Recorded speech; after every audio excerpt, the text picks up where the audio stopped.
News చూస్తున్నాం. Israel మరో big attack చేసింది. దానికి సంబంధించిన అప్డేట్ చూస్తున్నాం మనము. ఒకవైపు కాల్పుల విరమణం ఒప్పందం ఉల్లంఘిస్తూనే మరోవైపు ఇటు దాడికి పాల్పడిందని చెప్పొచ్చు.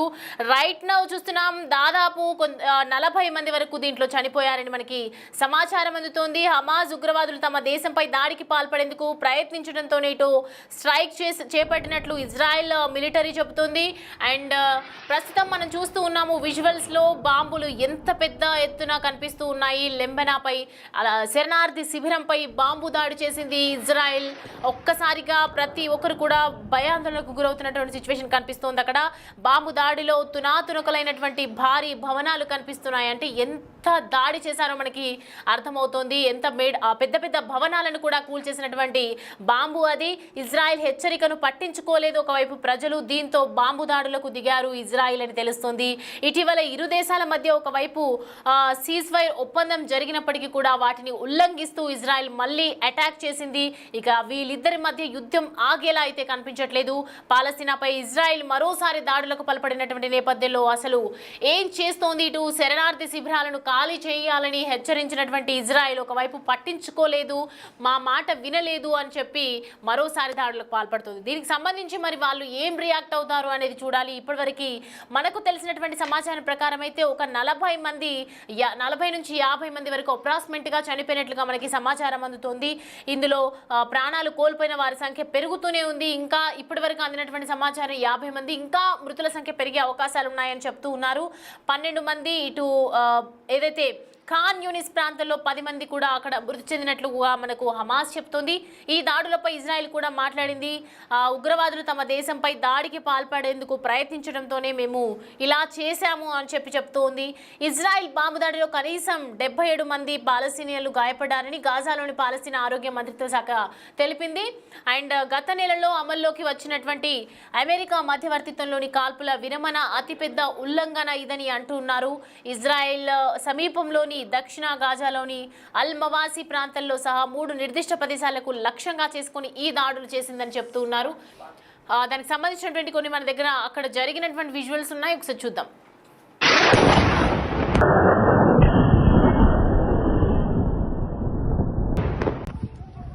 تعالي الحمد لله يا الله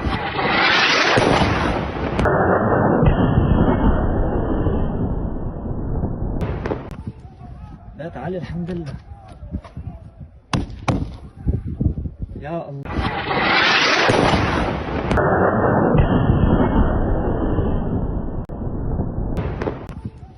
لا تعالي الحمد لله يا الله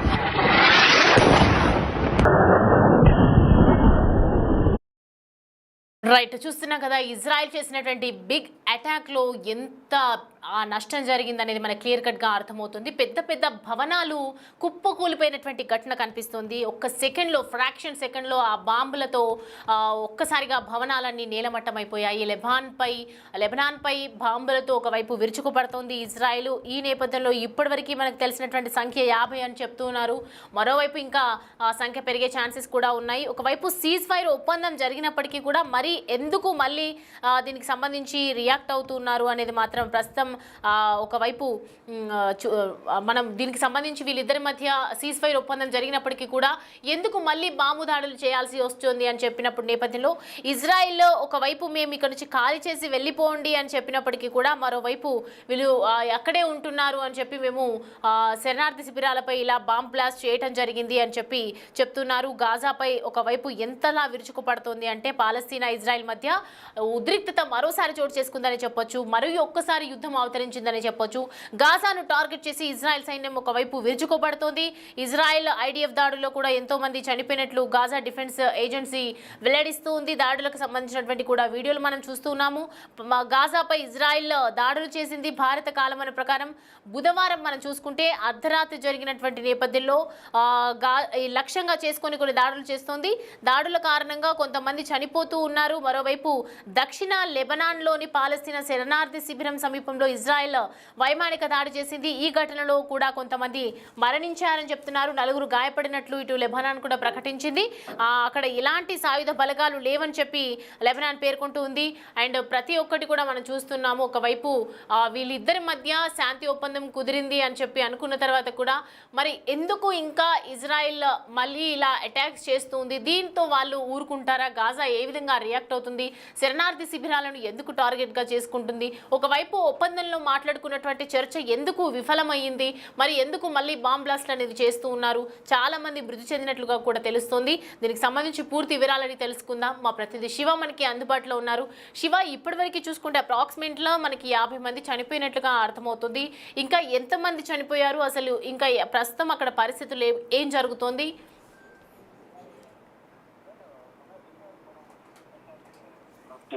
లెబనాన్ బాంబులతో విజృంభణపై ఇజ్రాయెల్ దాడి చేసిన నేపథ్యంలో అక్కడ దాడిలో మొత్తం భారీ భవన వ్యవస్థ కూడా సుమారుతున్నాయి. దాదాపు 50 మంది వరకు కూడా దాడి జరిగిన స్థలంలోనే అక్కడికి మృత్యుగా కూడా ప్రత్యక్ష సాక్షులు చెప్తున్నారు. రెస్క్యూ ఆపరేషన్ అక్కడ కొనసాగుతున్నారు. వారికి కూడా తీవ్ర గాయాలయ్యింది. మొత్తం అక్కడ శరణార్థి శిబిరాలని కూడా ఖాళీ చేయాలంటూ కూడా ఇజ్రాయెల్ హెచ్చరికను అక్కడ ఉన్న ప్రజలు పట్టించుకోవాలి. దీంతోనే బాంబుల దాడులకు ఇక ఇటీవల ఇరు దేశాల మధ్య కూడా ఈస్టైల్ సంబంధించి కుదిరినప్పటికీ కూడా వారు కేవలం వారు అక్కడి నుంచి ఆ ప్లేస్ నుంచి ఖాళీ చేయడానికి ఉద్దేశించడానికి పాల్పడినట్టుగా కూడా తెలుస్తోంది. అది దాదాపు 50 మందికి పైగా మృతి చెందారు. అనేక మంది తీవ్ర గాయపడిన వారిని పోలీసులను ఆసుపత్రికి ట్రీట్మెంట్ ఇస్తున్నారు. అయితే ఆ గాయపడిన వారి పరిస్థితి కూడా చాలా మంది పరిస్థితి విషమంగా ఉంది. కానీ పీస్ఫైర్ ఒప్పందం ఒప్పందానికి అంగీకరించిన తర్వాత ఈ విధంగా దాడి చేయడం అది లెబనాన్ కూడా తేలిస్తోంది. కానీ ఫర్దర్ గా మరోసారి చర్చలు జరిగిన తర్వాత అక్కడ ఉన్న ప్రజలందరూ కూడా ఖాళీ చేయాలని కూడా ప్రధానంగా ఇజ్రాయెల్ ప్రభుత్వం భావిస్తుంది. దాంతో భాగంగానే వారు శక్తి మాట వెనుకపోవడంతో ఈ దాడి చేయాల్సింది ఇజ్రాయెల్ సమర్థించడానికి ప్రయత్నించారు. లెబనాన్ సంబంధించిన ప్రజలు మాత్రం చాలా మంది చనిపోయారు. అనేక మంది గాయాల పాలయ్యారు. ఫర్దర్గా లెబనాన్ సెక్యూరిటీ శక్తులకు పిలుపునిస్తుంది. గత ఫర్దర్గా ఏం చేయబోతున్నారో కూడా చూడవలసింది. కానీ గాయపడిన వారిని మాత్రం సన్నిధులను ఆశిస్తూ ఉన్నారు. అయితే శివ, అంటే ఒకవైపు వీళ్ళిద్దరి మధ్య, ఈ 2 దేశాల మధ్య ఒకవైపు సీజ్ ఫైర్ ఒప్పందం జరిగినప్పటికీ కూడా మళ్ళీ ఎందుకు ఉల్లంఘించాల్సి వచ్చింది? అక్కడున్న ప్రజలు ప్రాంతాన్ని ఖాళీ చేసి నిలుపుకోవాలని ముందు నుంచి ఇజ్రాయెల్ డిమాండ్ చేస్తోంది. కానీ ఈ లెబనాన్ ప్రజలు ఆ ప్రాంతాన్ని ఖాళీ చేయకుండా శరణార్థులను కూడా అక్కడే ఉన్న నేపథ్యంలోనే ఆ శరణార్థులు ఉన్న శిబిరం పైన బాంబు దాడి చేస్తుంది. ఈ నేపథ్యంలో దాంట్లో ఉన్న ప్రజలు చాలా వరకు మృతి కొంతమంది అనేక మంది కూడా గాయాల పాలయ్యారు. ఈ నేపథ్యంలో వారందరూ కూడా అక్కడ తరలించారు.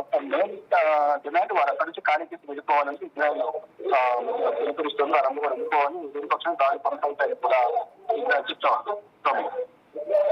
Right Shiva, thanks for the updates.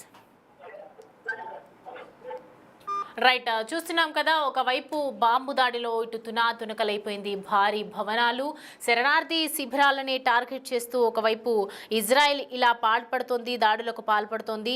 మరియు ఇరు దేశాల మధ్య సీజ్ఫైర్ ఒప్పందం జరిగినప్పటికీ కూడా మరోవైపు శరణార్థి శిబిరాలను ఖాళీ చేయాలి అని చెప్పి ఒకవైపు ఇజ్రాయెల్ కంటిన్యూస్గా హెచ్చరిస్తూనే ఉంది. అయినప్పటికీ కూడా ఇజ్రాయెల్ హెచ్చరికలని అసలు పట్టించుకోకుండా ప్రజలు ఉండిపోవడంతో ఈ అటాక్ అయితే చేసినట్టుగా తెలుస్తోంది. దాదాపు ఇప్పటి వరకు మనం చూసుకుంటే బుధవారం అర్ధరాత్రి జరిగినటువంటి నేపథ్యంలో తెల్లవారుజామున మనకు ఒక 20-30 మంది వరకు చనిపోయి ఉంటారు అని చెప్పి సమాచారం అందింది. కానీ ఇప్పుడు మాత్రం మృతుల సంఖ్య పెరిగింది, 50 వరకు చనిపోయారు అని చెప్తున్నారు. మరి దీంతో గాజా ఏం డిసిషన్ తీసుకుంటుంది? గాజా ఏ విధంగా మాట్లాడతారు? ఒకవైపు ఇంత ఉద్యమం చేస్తున్నారు, ఇంత యుద్ధం చేస్తున్నటువంటి నేపథ్యంలో మరి ఈ ప్రాణ భయంతో అక్కడి నుంచి ఖాళీ చేసి వెళ్ళిపోతారా, లేదంటే వాళ్ళు తిరిగి ఎదురు దాడులు చేస్తారా? ఇజ్రాయెల్ చేస్తున్నటువంటి ఈ వైఖరికి సంబంధించి ఏ విధంగా రియాక్ట్ అవుతారు? ఒకవైపు ఒప్పందం అని చెప్పారు, మరి ఇంకా యుద్ధం అయితే కొనసాగుతోంది. ఇలా బాంబ్ బ్లాస్టులు చేస్తున్నారు, ప్రాణహాని చేస్తున్నారు, ప్రాణ నష్టం చేస్తూ ఉన్నారు. ఒకవైపు 2 దేశాలు కూడా ఆర్థిక నష్టంగా ఎక్కువగా ఎఫెక్ట్ అవుతున్నప్పటికీ కూడా మరి ఎందుకు లెబనాన్ పై కూడా బాంబులు విసురుతూ ఉన్నారు? శరణార్థి శిబిరాలని ఖాళీ చేయమని చెప్పి బాంబు ఎందుకు దాడి చేస్తున్నారు? ఇవన్నీ కూడా ప్రశ్నలు ఉత్పన్నమవుతున్నాయి. దీనికి సంబంధించి మరి 2 దేశాలపై ఏ విధంగా ఎవరైనా ఇంటరప్ట్ అవుతారా? ఎవరైనా దీనికి సంబంధించి రియాక్ట్ అవుతారా? అక్కడ ప్రభుత్వం ఏం స్పందిస్తుందో మాత్రం చూడాలి. لا تعالي الحمد لله يا الله.